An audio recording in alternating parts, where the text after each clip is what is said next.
You know, I could probably go work a lot of other places, but the part that, you know, really hits home is the part that you're here on a daily basis and you see their growth as a person, and you see that fulfillment that they get. So it is kind of important. Sorry, I'm getting a little emotional here. Why are you tearing up right now? Tell us. Well, I mean, it's an emotional topic, honestly.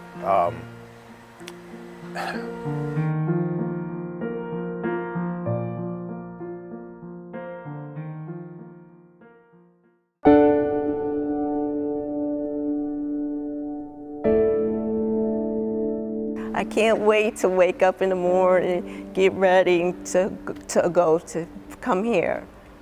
Trish was held very much close to home. When she was born without oxygen, and they put her in an incubator. They didn't turn the oxygen on, and because of the deprivation, she ended up having brain damage and cerebral palsy as a result. I can't read different other stuff, you know, like that regular people could do, but a lot of things I can't do, but learning slowly how to do. Trish stayed with my parents, and she stayed home. She helped to cook, she helped to clean, and that's where they kept her. They made her stay close. I always took care of my mom and dad, and the person that I used to go to and talk to was her. So when they went on and passed on, she came to live with me. And after a couple months, I just said, you know, we can't have this. We've got to, you know, you need to trust me, and I'm going to have you step out on faith with me, and I'm going to find something, you know, for you to do that you love and enjoy. So one day I was driving down the road, I saw an OTC sign of the one on Route 38, and I said, well, let me call. I've called everybody else. If we say you can't go to work, what do you say? You're not sick, you're sad. Yeah. But if we let you go to work, what are you? Work. You go to work and Yeah. you're happy. Yeah. Yes. We found out Ariel had Down syndrome at 31 weeks gestation. You know, there's such a spectrum with Down syndrome. You really don't know how well functioning your child's going to be. Ariel has Down syndrome, which means she has an extra chromosome, and she had a lot of medical problems. She had stomach surgery when she was a day old, and she had heart surgery when she was 6 weeks old. So just trying to keep her alive was my first year. Once those physical things were taken care of, then I was like, okay, how are we going to do mentally, and how is she going to progress? We did job sampling in our school, and she just doesn't have the skills. They all said she could work here, but we just can't pay her a salary. She was able to work 2 places while she was going through high school. One was a bagel place. She also worked at a laundromat, and so she was cleaning up. We waited probably 6 months once she finished school and went and looked at the programs, and I looked at this one and I really liked it. The Occupational Training Center is a facility or an organization that's designed to help individuals with disabilities. We assess their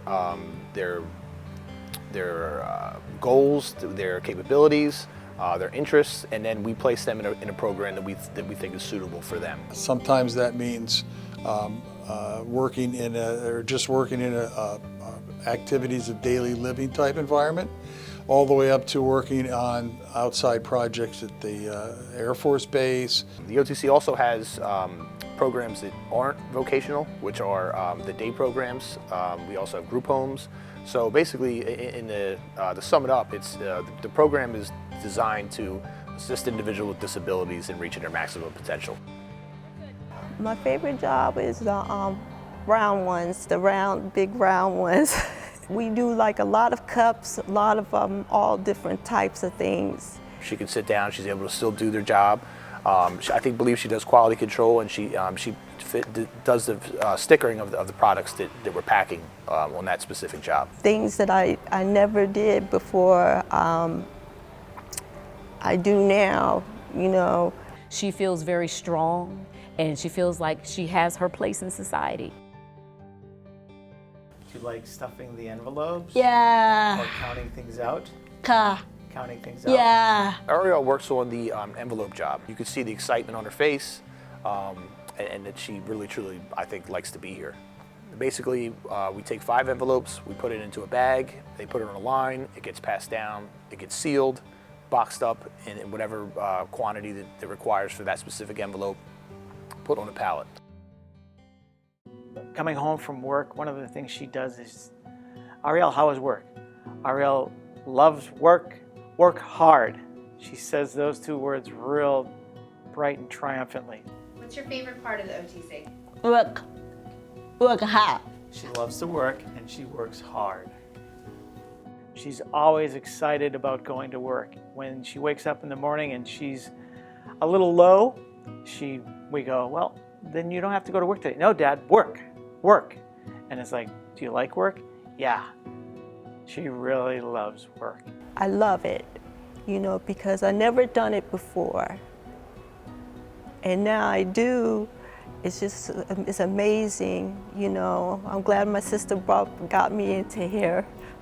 It gave me part of my life, I know how to do things more and not ask people to do it for me, but I could do it myself. My guilt oftentimes is grandiose, and it's guilt because even when she lived at home with my parents, I would be off to, go see a play on Broadway, or I'd be off on vacation with my kids, and I would leave and she'd be standing at the door and she'd be waving, and I used to always feel so guilty. And I thought to myself, why, does she not have that piece of her life? Because she's such a good person. And I would feel so guilty. And when she came to live with me, I continued to feel guilty. So OTC has taken away the guilt that I was feeling, where I felt like I was always, that I had to stop what I was doing in order to make sure that my life now revolved around my sister, the way my parents' life revolved around her. They took that away so that now I'm able to have a life again too. They have a purpose, and they start to branch out. You see them kind of branching out and becoming more social. That doesn't mean they like everybody here, but they develop friendships very quickly. I made a lot of friends. The friends that I make here that work with me, they'll always check in on me and seeing how, we'll do this for you, Trish. I was like, you don't have to. I'm all right. I'm fine. Micah. Mm-hmm. Micah's one of her best friends. Mm-hmm. Who do you eat with? Mama Joe, Mama Amy. Mm-hmm. This is her niche. She's found her spot that feels good about herself. She's able to talk to people. She's got her community. So those would be really important things that if this were ever not here. A lot of these individuals probably wouldn't be working, and they definitely wouldn't be working full-time jobs if it wasn't for us. In the workshop, they may, for various reasons, physical or mental or whatever, have difficulty reaching competitive levels of employment, 100% employment. I think that we help them with their work. I think that we help them get that fulfillment of going to a job every single day. Also, the fact of being in the community with people that are like them, and interacting with the staff and having those interactions, with one another is really a key. And the people here are such sweet people. They feel like you're home anyway. When I'm not at home. It's people, it's just people working together to try to help them, again, to reach their maximum potential. But what you see is you see the growth as a person, as an individual, and as a training program. You see them gain confidence. You see them be able to go from maybe doing a certain amount to double that. And it's nice to watch. It's nice to see. They really take pride in what they do out there. They take care of the folks. They help them thrive, which is what's been great about OTC. The whole building is a family. When they come here, I just feel the love that's out there, the enjoyment that they have, and it's very rewarding.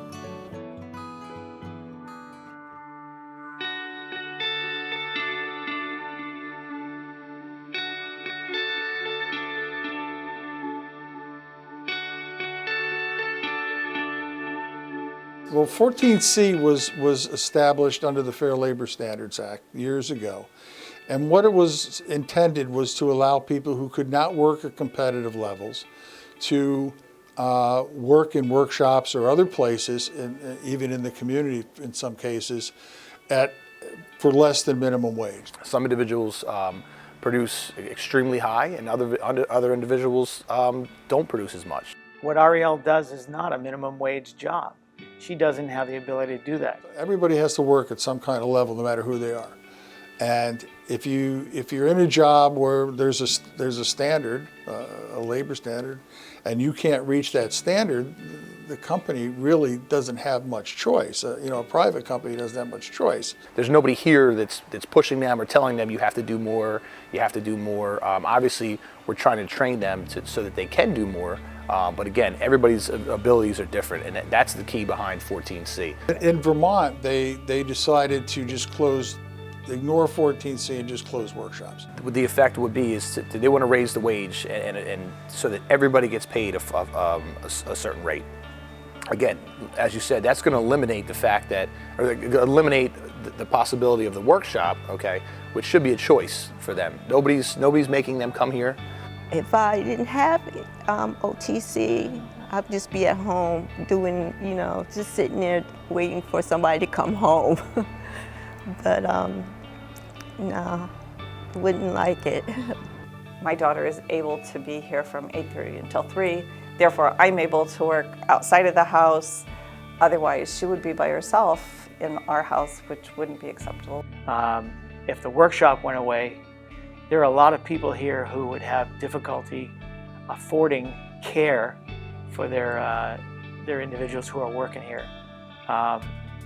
And that would put a lot of stress on a lot of families. I think you wouldn't be happy if you couldn't see all your friends, wouldn't you? Yeah. You'd be sad, wouldn't you? Yeah. So like sometimes when you get sick and we don't let you go to work, how do you feel about that? Sad. Because you like going to work. Yeah. Here she gathers, she works, she gets great camaraderie. This placement is what she's flourished in. I mean, she's just done fabulous here. And if the workshops went away, that would be a very hard thing to replace. Special needs people who have struggles and have challenges deserve a place in society just like everyone else. There are always exceptions to every rule, to every law. And a lot of the clients working here are those exceptions. So politicians, if you want to do something right, pour more money into these programs. Continue to encourage all aspects of society, everybody who's in society to have a place. We often talk about how, we're missing money to help like the people who are mentally ill and the homeless, but this is a population that we have to address as well. This population needs the support and needs to continue to be encouraged to do what they're doing every single day. Don't make a mistake and not fund programs like OTC. It's the biggest mistake that you can make. What has OTC given to you? Yeah. OTC fills my heart. OTC made me got me the life that I need and I want. You'll see it when you go out there. It's the joy that they have to come to work and to be here, be safe, that it kind of, really hits home.